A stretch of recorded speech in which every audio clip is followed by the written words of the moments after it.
What if you could plot books as points on a 2D or 3D graph to quantitatively compare their literary styles?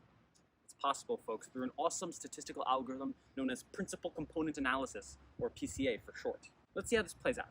Let's collect our group of books. These will serve as our data points.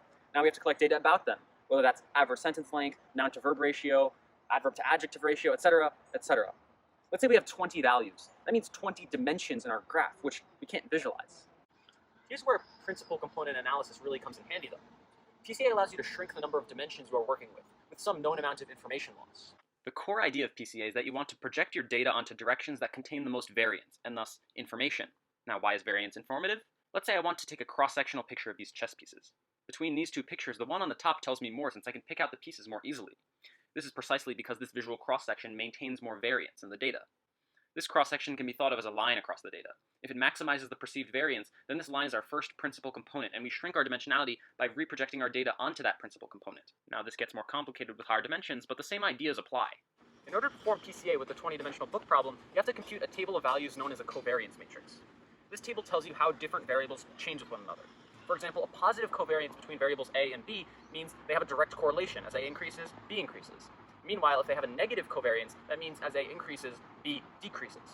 Now, for our purposes, we will have a 20 by 20 covariance matrix that encodes the covariances between every pair of values, as well as the variances of each value itself along the diagonal of this matrix. This matrix will help us find the vector, the combination of directions that encodes the most variance. You get this by calculating the eigenvectors of the covariance matrix.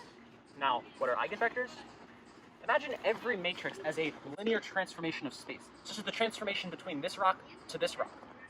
The eigenvectors are the intrinsic basis vectors of this transformation, which, upon the application of the transformation, only stretch or squish by a respective eigenvalue, rather than change direction like most vectors would do.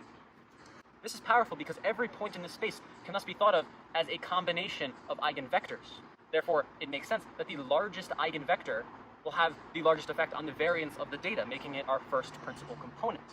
Naturally, the second principal component will be the second eigenvector, and it will be perpendicular to the first one, because if it wasn't, it would be accounting for variance that we already accounted for. Same goes for the third and fourth and fifth, and in our case, we have 20 dimensions we are working with, and 20 perpendicular eigenvectors.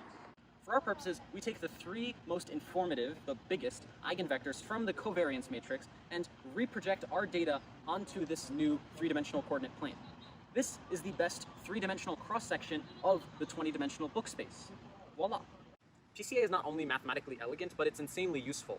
You can use the information about principal components however you see fit, and you can apply this method to a host of topics, from finance to genetics to physics to, in this case, literature.